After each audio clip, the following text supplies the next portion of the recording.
Já estamos de volta com o seu programa Estilo de Vida. E no nosso bate-papo do dia vamos falar sobre a cegueira e vamos a alguns dados. De acordo com dados da Sociedade Brasileira de Oftalmologia, estima-se que existam 37 milhões de cegos no mundo.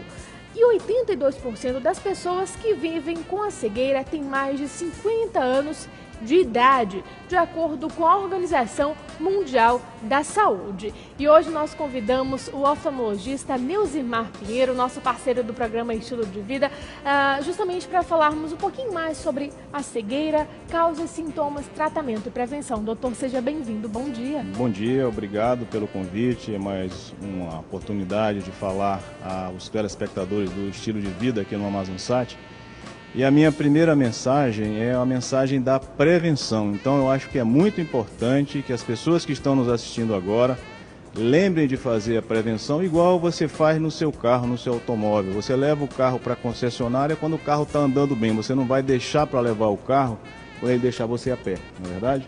Verdade. Então, prevenção ainda é o melhor remédio, sim. Inclusive, tem alguns artigos que defendem que alguns hábitos simples e fáceis podem ajudar a reverter essa situação até chegar na cegueira total. Mas, doutor, primeiro a gente precisa entender o que é a cegueira. A gente estava conversando aqui no intervalo que existem vários tipos de cegueira, né? Tem a irreversível e a reversível, digamos assim. Vamos explicar para o nosso telespectador o que significa isso? Vamos sim. Bem, então, você quando vai examinar um paciente, no consultório do oftalmologista, uma das medidas básicas iniciais é a medida da acuidade visual. Então, você tem pessoas que têm acuidade visual normal, pessoas que têm acuidade visual um pouquinho abaixo do que seria normal, e você tem gradações de perda da acuidade visual de acordo com a gravidade das doenças. Então você pode ter desde uma baixa de acuidade visual que você pode corrigir com óculos ou com lente de contato, ou às vezes com cirurgia, até aquela baixa da acuidade visual quase que total que não dá mais para corrigir nem com óculos nem com cirurgia. Daí o termo cegueira reversível, cujo principal exemplo é a cegueira produzida pela catarata. Quando diagnosticada e tratada, a pessoa recupera plenamente a acuidade visual. E dois exemplos de cegueira irreversível, que são infelizmente muito comuns. A gente pode falar sobre epidemiologia, que é o glaucoma, que quando a cegueira se instala não há mais o que a medicina possa fazer para reverter, e a retinopatia diabética, também nos seus casos mais avançados, quando ela se instala, também infelizmente há muito pouco que se possa fazer para recuperar a qualidade de visão, digamos assim, dos pacientes. E para a gente explicar um pouquinho mais sobre a cegueira reversível e irreversível, vou pedir para a nossa produção colocar na nossa tela interativa exatamente número 3, a nossa arte, que vai falar sobre a cegueira reversível, que nós já até comentamos. Aqui o primeiro tópico fala sobre a catarata, realmente. Então, sim, tem reversão. Claro. Então, a catarata é um exemplo muito claro, porque se trata da cirurgia mais realizada não só da nossa área da oftalmologia, mas da medicina como um todo. Então, é uma cirurgia que evoluiu muito. Hoje em dia você tem lentes intraoculares que permitem que o paciente recupere a visão quase que imediatamente após a cirurgia. Tem lentes intraoculares, inclusive, que podem ser utilizadas para acabar com a dependência do óculos, né? Então você tem lentes de contato, lentes intraoculares que fazem a pessoa voltar a enxergar para longe e perto sem precisar mais de óculos. A pessoa que tem acima de 40, 45 anos sabe muito bem do que eu estou dizendo. Ela se torna dependente do óculos. Então nós estamos vendo aí algumas imagens relacionando causas de cegueira irreversível. Você vê ali em cima, no topo, o glaucoma e logo abaixo a retinopatia diabética. Existem outras, claro, não são apenas essas duas, mas a gente precisa frisar essas duas porque glaucoma, por exemplo, então você tem dados de países mais avançados em pesquisa, como por exemplo os Estados Unidos, que apontam que 1 a 2% da população geral de um país pode ter glaucoma. No Brasil os dados não são tão precisos quanto nos Estados Unidos, mas se nós extrapolarmos isso para o Brasil, nós poderíamos ter de 1,5 milhão a 3 milhões de brasileiros com glaucoma. Isso dá uma Manaus e meia com glaucoma. Então, infelizmente, metade talvez desses pacientes nem sequer sabe que tem a doença. E com a retinopatia diabética também não é muito diferente. Então, se estima que de 6 a 8% da população de um país possa ter retinopatia diabética. Isso significaria, no Brasil, algo em torno de 12 milhões de pessoas. Então, é um dado estatístico assim, muito significativo. E a gente precisa prevenir, ou seja, ir diagnosticar e tratar, porque são doenças que, sendo tratadas e acompanhadas a longo prazo de maneira adequada, tanto o glaucoma quanto o diabetes, você pode conviver com eles uma vida inteira sem ter problemas. Nós sabemos que muitas vezes o grande problema é a conscientização do próprio paciente. Às vezes ele tem o diagnóstico, mas não aceita, não se trata adequadamente, não procura usar a medicação adequadamente, não faz os controles adequadamente, aí a coisa às vezes evolui de forma inadequada. Bom, nós mostramos alguns exemplos de cegueira reversível e irreversível, mas nós precisamos explicar, doutor, o que significa a cegueira e a perda da visão. Qual a diferença entre esses dois termos? São a mesma coisa? Não, cegueira você tem, como eu já expliquei, diversos graus de cegueira. Então você pode ter uma pessoa que tem ainda visão, mas que é considerada uma pessoa incapaz até para atividades básicas. Por exemplo, você tem determinados níveis de visão que a nossa lei no Brasil determina como a chamada cegueira legal. É a pessoa que tem visão, mas legalmente é considerada cega. É aquela pessoa que às vezes tem limitação para sair na rua, ela não consegue desempenhar às vezes as funções mais básicas, até mesmo dentro de casa, sem a ajuda de uma outra pessoa. Então, quer dizer, não é uma cegueira total, mas é uma cegueira incapacitante. Então existem termos, existem mesurações para isso.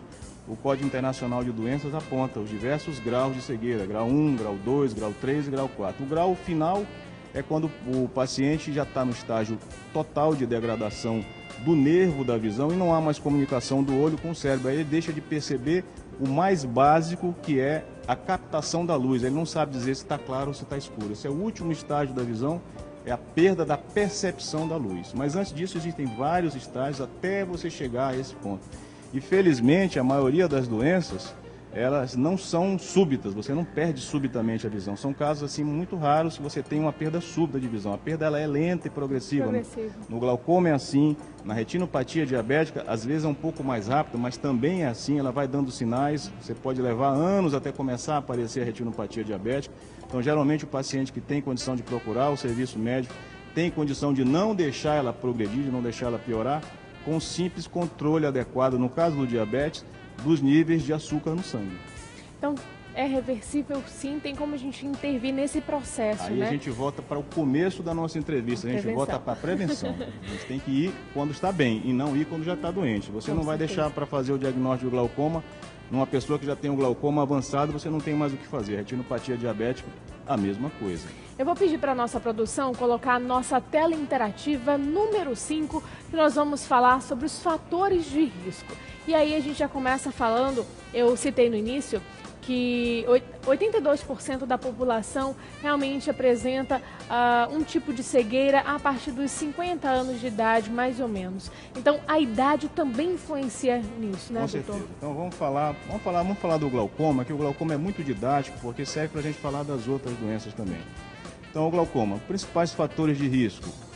O glaucoma, ele acomete geralmente pessoas acima de 40 anos de idade, 40, 45 anos de idade. Outro fator de risco, que é comum basicamente a todas as doenças de uma forma geral, é o fator herança familiar. Então, se você tem casos na família de glaucoma, se você tem casos na família de diabetes, procure se prevenir, procure ir antes que ele apareça, antes do diagnóstico final. Isso serve para outras doenças oculares. Isso é uma doença muito comum que a gente tem diagnosticado cada vez mais, se chama ceratocone. Eu acho que a gente vai falar alguma coisa sobre o ceratocone. É importante também prevenir, e existem maneiras de se prevenir. Então, o glaucoma, por exemplo, o outro fator de risco importante que as pessoas associam, quando falam em glaucoma, já pensa logo. A pressão do olho é um fator de risco, não é o único fator de risco, é talvez o mais importante. Por quê? Porque é o único sobre o qual a gente pode agir, a gente pode tratar, fazendo baixar a pressão ocular, mas existem outros fatores de risco. E com relação ao glaucoma, é importante frisar, não é só a pressão ocular. Existem pessoas que têm glaucoma com pressão ocular teoricamente normal e existe ao contrário, pessoas que têm pressão ocular acima do que seria o normal e que não têm glaucoma. Então, quer dizer, precisa ir ao oftalmologista. Agora, existem outros fatores também que a gente está observando aí na tela. Pessoas com graus altos de miopia, também uma predisposição, nascimento prematuro, trauma. Que tipo de trauma, doutor? Olha, o olho tem uma anatomia muito delicada e o olho, a gente tem que lembrar que o olho nada mais é do que uma porção avançada do nosso cérebro. O olho é uma máquina que só um ser superior poderia ter condição de pensar em criar. Ela tá ainda é algo que está além da compreensão humana. Então, quer dizer, a anatomia de tão delicada, quando você sofre um trauma ocular, muitas vezes um trauma ocular nem tão grave assim pode gerar comprometimento grave da visão. Então, trauma ocular tem que ser encarado como uma coisa muito séria. E por menor que seja o trauma ocular, eu sempre recomendo que se procure um oftalmologista para medir a pressão ocular, verificar se não há inflamação dentro do olho, verificar se não há dano às estruturas internas do globo ocular. Então, dependendo da gravidade do trauma, você pode ter um trauma leve, pode ter um trauma grave. Você pode ter um trauma que leve, por exemplo, ao famoso descolamento da retina. Vocês já ouviram falar, é muito comum, associado a trauma, lutadores, jogadores de futebol. Tem um caso famoso nos anos 70 do Tostão, que era da seleção brasileira. Na época os recursos não eram o que existe hoje, que teve um descolamento de retina e perdeu a visão de um dos olhos, por um trauma, por uma bolada.